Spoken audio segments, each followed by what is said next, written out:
Кутмандуу кечиңиздер менен эфирде күндү жыйынтыктоочу маалыматтар топтому. Саламатсыздарбы? Алгач кабарлардын кыскача түрмөгү. Сот залында Имомидин Ташев мойнун тилген. Учурдагы абалы кандай?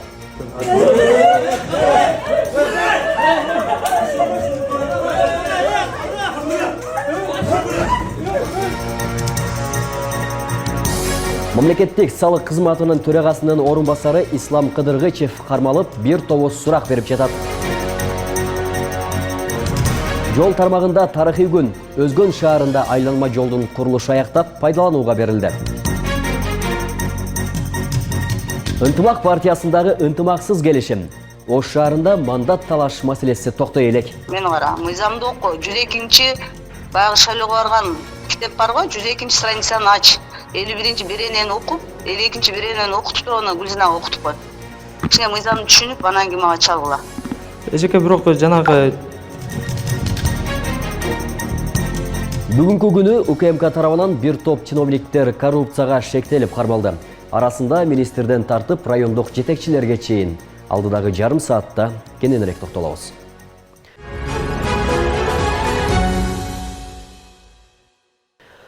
Сот залында мойнун тилип жиберген ишкер Имомидин Ташевдин абалы канааттандырарлык.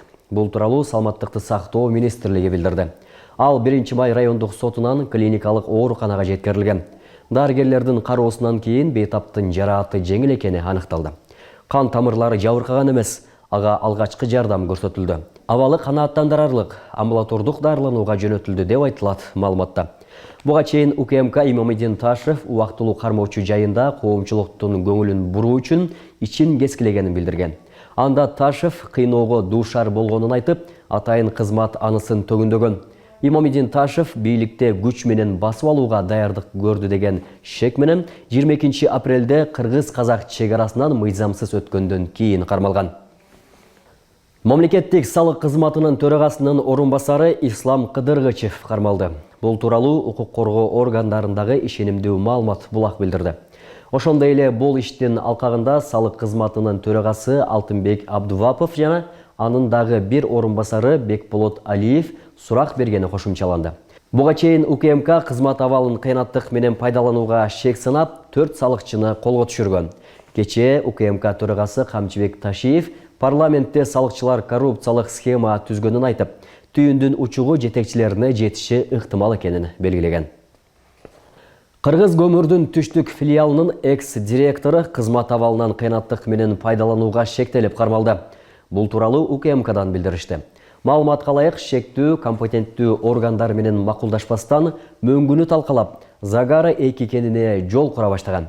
Ошондой эле Кыргыз көмүр экологиялык экспертиза жүргүзүү суранычы менен Ош аймактык экологиялык жана техникалык коопсуздук боюнча башкармалыгына бир нече жолу кайрылып, оң жооп алган эмес деп айтылат маалыматта. Натыйжада 14 миллион 978 миң сомдук экологиялык зыян келтирилгени белгилүү болду. УКМК эсеп палатасынын Бишкек шаары, Чүй жана Талас облустары боюнча аймактык бөлүмүнүн жетекчиси 2 инспектору менен кармалышынын чоо жайын айтып берди. Белгилей кетсек, кечээ УКМК төрагасы Камчыбек Ташиев жогорку кеңеште эсеп палатасынын атка минерлери кармалганын айткан. Атайын кызматтан эсеп палатасынын түндүк аймагынын жетекчиси аудитордук текшерүүлөрдүн жылдык, кварталдык пландарын даярдоодо жана түзүүдө, текшерүү объектилери боюнча инспекторлорду бөлүштүрүүдө туруктуу коррупциялык схеманы түзгөнүн белгилешти. Маалым болгондой, белгилүү бир акчалай сыйлык алып, инспекторлордун жакындарын максималдуу аярлуу жана финансылык жактан камсыз болгон мамлекеттик жана муниципалдык уюмдарга жөнөткөн. Алар кийин объект жетекчилеринин пара упузалашкан.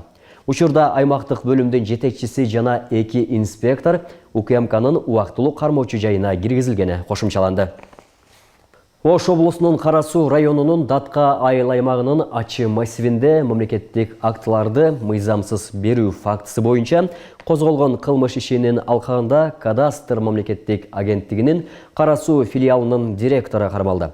Ал өзүнүн кызматтык абалынан кыянаттык менен пайдаланып, кызыктар адамдар менен тил табышып, Кара Суу районунун Датка айыл аймагынын Ачы массивинин башкы планына өзгөртүүлөрдү киргизгендиги жана жеке турак жай куруу үчүн жер тилкелерине жеке менчик укугу жөнүндө мамлекеттик актыларды мыйзамсыз бергендиги аныкталган. Негизинен бул жерлердин категориясы алгач социалдык объектилерди жана айыл чарба багытындагы жерлерди курууга арналган. Аны менен катар козголгон кылмыш иштеринин алкагында жер ресурстары, кадастр, геодезия жана картография боюнча мамлекеттик агенттигинин Кара Суу филиалынын 11 кызматкери ээлеген кызматынан бошотулду. Учурда тергөө иштери жүрүп жатат.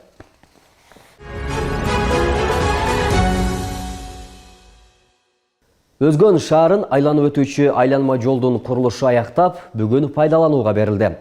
Жол жалпы узундугу 14 чакырымды түзөт. Эми муну менен Ош-Бишкек трассасында жол тыгыны азаят.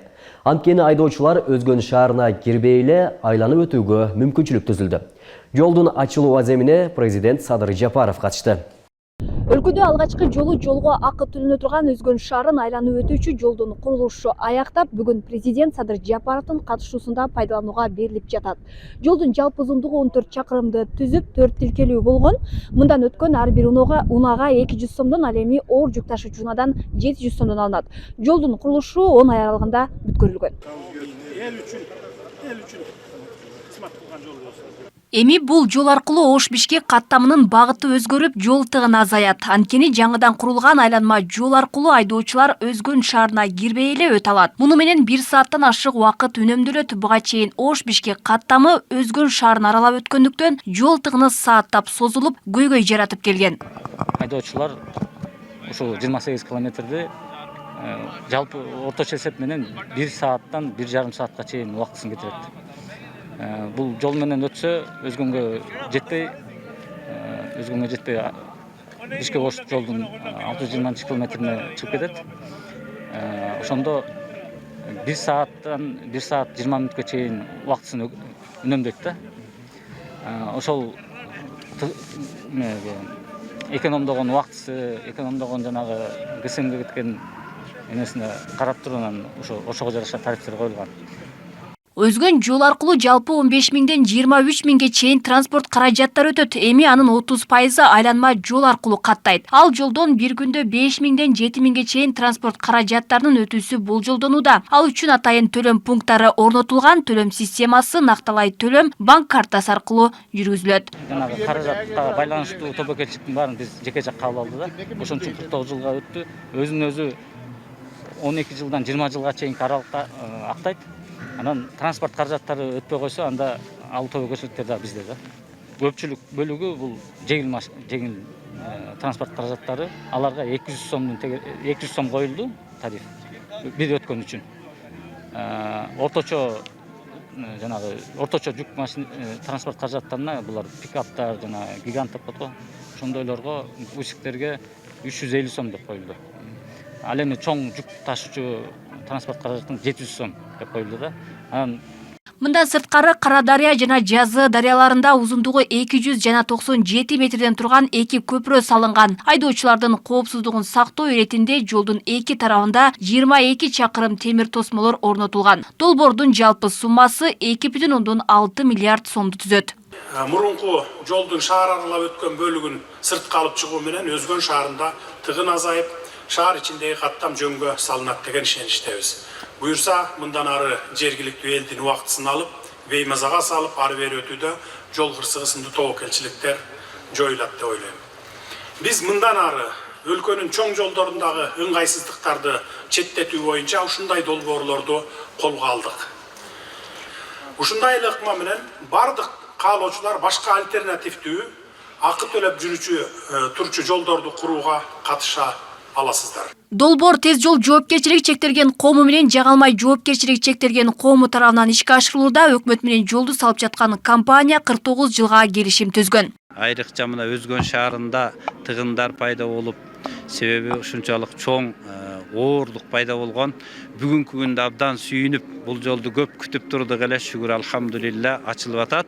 Бул жолдун пайдасы өтө чоң, себеби Кудай буйруса ушул Өзгөн шаарындагы ошол тыгындар азайып, элибиздин турмуш тирикчилигине дагы жакшылыктар болот. Эми элдердин айтуусунда сал оорлук кылып атат деп атат. bir 100 сом жеңил машинелерге берге 400 сом 500 сом болса ham жакшы болот деп эли айтып кеткен да биз шуну уктук. Kaçan төлөй баштаганда ойлойбуз. Азыр төлөйлөк, мисалы жөө төлөк. Төлөгөндө кандай эми азыраак болгон иштик эмес көпчүлүккө. Жолду оңдоп турат, тегиз кылып. Эми жолду ачып берсе, ошо пробкалар жоюлат деген максатта салынып атат. Эми ошо максатын актасын ушул. Белгилей кетсек, бул жол Кыргызстандагы алгачкы акы төлөнүүчү трасса болмокчу. Буга чейин президент Садыр Жапаров өзгөндөгү айланма жолду салууга Улуттук коопсуздук комитетинин төрагасы Камчыбек Ташиевдин уулу Таймураз Ташиев инвестор тапканын айткан. Ал мамлекет узак убакытта өзүн актай турган долбоорлорго каражат салбай турганын, мындай иштерге жеке жактарды тартууга кызыктар экенин кошумчалаган. Алма Огдерке, Байгызы, Адилбек Абдакимов, Ош ТВ. Ош шаардык кеңешинин депутаттыгына талапкер болгон Гүлзина Абдирашид кызы мандаттар туура эмес бөлүштүргөндүгүн айтып, нааразычылыгын билдирип чыкты. Ал 327 добуш алып, партияда 6-орунда болгон. Бирок 41 добуш алган Гүлназ Исаева депутат болуп, мандаттар туура эмес бөлүштүргөндүгүн айтууда. Бул боюнча тиешелүү тарап дооматтарды четке кагууда. Мына Гүлназ Исаева Ош шаарындагы жергиликтүү кеңешке мандат бөлүштүрүүдөгү нааразычылык токтой элек. Буга чейин Мурас партиясынын талапкерлери нааразы болсо, эми Ынтымак партиясынан шайлоого катышкан талапкерлер айтып чыкты. Анда Ынтымак партиясынан тизме боюнча 12-катар менен аттанган Гүлзина Абдирашид кызы 327 добуш алган. Бирок ага мандат тийбей, ордуна башка талапкер депутат болуп барган. мына Ынтымак партиясынан мен 2 уик алганмын. 2 уиктен 327 голос алганмын да. Анан мына список боюнча биз түзгөндө ким көп добуш алса, ошого жараша список түзүлөт деп айтылган. Бизде буга чейин баягы шайлоо үгүттөрү маалында бизде бир нече чогулуш болгон. Чогулушта айтылганда ким көп добуш алса, ошол списокто алдыга жылат депчи. Ошондо мен мына 6-чы орунда мына Абдирашид кызы Гүлзина 327 голос менен турганмын. Абдирашид кызынын айтымында анын ордуна Гүлназ Исаева аттуу талапкер барган, 41 добушка ээ болгон, бирок тизме боюнча ал 6-катарда турган. Партиянын ички мыйзамы боюнча эң көп добуш алган талапкер депутат болот деген келишим болгон. Бирок ал юридикалык жол менен бекемделбей калган. Биздин партиядагы ошо Гүлназ Исаева деген акыркы турат. Исаева Гүлназ 41 добуш. 41 добуш менен ал добуштар боюнча эң аягында болгон, бирок биринчи тикке кеткен списокто ал 6-чы болгон. Ал отказной жазып, мага ордун бошотуп бериш керек болчу. Бирок ал телефондорун өчүрүп, биз менен баягы сүйлөшүүлөргө барбай, ошо мандаты келгиче жүрдү да. Өзү ал мына өзүнүн бир уик бар болчу 52-86 деген. 52-86 уикти карасаңар 41 эле добуш турат. А менде мына 2 уик бар эле. 2 уикте 327 добуш. Талаштуу маселеде таталып жаткан Гүлзина Исаевага байланыштык ал айтылган дооматтарды четке кагып, мыйзамдуу катар номер менен депутат болгонун гана айтты. 327 голос менен депчи. Алып алган үчүн чалабай жөнөтүрсүн айтып койду. Гүлзина өзүнүн голосун мисалы дагы керек болсо надо будет. Айтып коер ошентип. Сиз эжеке бул мыйзамды жакшына окуп турупкам. Мени кара, мыйзамды оку. 102-чи баягы шайлоого барган китеп барго, 102-чи страницаны ач. 51-чи беренени окуп, 52-чи беренени окутуп туруп, аны Гүлзинага окутуп кой. Кичине мыйзамды түшүнүп, анан кийин мага чалгыла. эжеке бирок жанагы Ынтымак партиясынын Ош шаарындагы лидери Алымбек Эргешев бул маселени талапкерлер өздөрү чечип аларын айтууда. Ал Гүлназ Исаева команда менен шайлоого аттанып 2000ге жакын добушка ээ болгонун билдирди. Бирок Абдирашид кызынын колундагы баракчада ал 41 добушка ээ болгонун көрүүгө болот. Ол 41 голос алган жокун. Канча голос алды эле Гүлназ Исаева? Исаева олар өздөрү команда болуп келип 2000 голос алышкан да олар.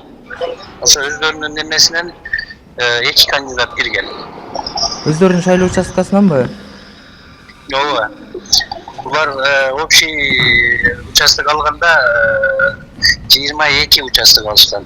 Биз Бишкектен келген политсоветтин чечимини 26 ноябрь күнү тикке апарып тапшырганбыз. Ошол Гүлназ Исаеваны немеден списоктон чыгарыш боюнча. Тиктин төрайымын Гүлүп эжеге апарып бергенбиз. Ал эми Ош шаардык аймактык шайлоо комиссиясы эң көп добуш алгандар депутат болуп келгенин билдирди. Ал талапкерлерден мандаттан баш тартуу боюнча арыз келип түшпөгөнүн белгилеп, партиянын ички маселесине аралашпай турганын кошумчалады. Ой тобагылым, алар канчалаган документти алып келип атат. Эгерде чынында ошондой ою болсо, булар дегенчи документке мага кол койдуруп келишет. Кетишет обычно. Алдым деген кол коюп берем мен. Толбай? Потому что ушуга окшогон нерсе болбосун депчи. Анда копиясы болот. Эгерде мага берген болсо, анда копиясын көрсөтпөй, мына алдым деп жасат делем.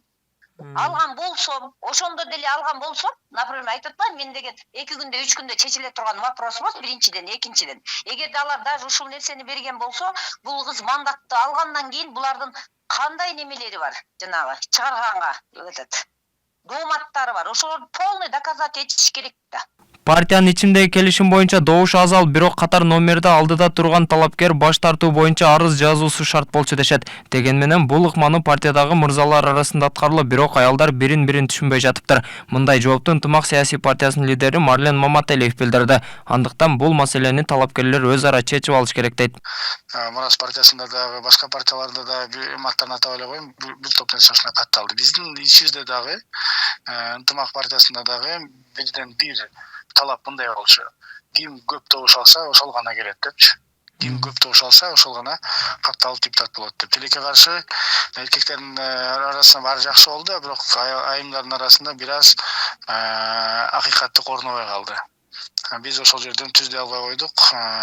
Мен ойлойм, ушу жакын араларда ал кандидаттар өздөрү деле туура чечим кабыл алып, өздөрүнүн ордун бошотуп беришет. Бул талаштуу маселени партия лидери же аймактык шайлоо комиссиясы да чечпей турган болду. Эми эки талапкер гана өз ара сүйлөшүп алуусу керек. Буга чейин да мандат талашы боюнча Мурас партиясынын талапкерлери нааразы болуп чыгышкан. Аларда дал ушундай көрүнүш орун алган. Бул боюнча партия лидери карап чыкмак болгон, бирок азыркыга чейин чечилбей жатыптыр. Эсиңиздерге сала кетсек, жергиликтүү кеңешке шайлоо 17-ноябрда 33 шаардык жана 231 айылдык кеңеште өткөн. Ош Бишкек шаарларына 51 депутат шайланып келген. Толбай Бурканбеков, Мирбек Конобаев, Ош ТВ. Абдилатиф Жумабаев Бириккен Араб Эмирликтериндеги элчи кызматынан бошотулду. Бул тууралуу президенттин маалымат кызматынан билдиришти. Кабарда тиешелүү жарлыкка президент Садыр Жапаров кол койгон айтылган. Жумабаев бул кызматты 2019-жылдан бери ээлеп келген. Өлкө башчынын дагы бир жарлыгы менен анын ордуна Аман Салиев дайындалды. Быйыл Ала-Тоо аянтында жаңы жылдык салют атылбайт. Бул тууралуу Бишкек шаардык мэриясынан билдиришти.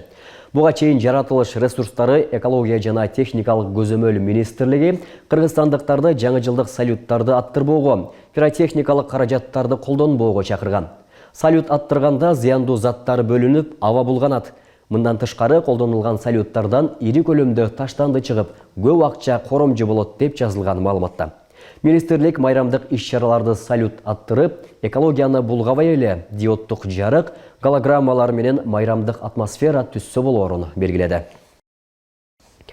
Урматтуу телекөрүүчүлөр, азырынча сиздерге жеткирилүүчү маалыматтар мына ушулар. Алдыда дүйнө жаңылыктары бар. Ош ТВ менен чогуу калыңыз.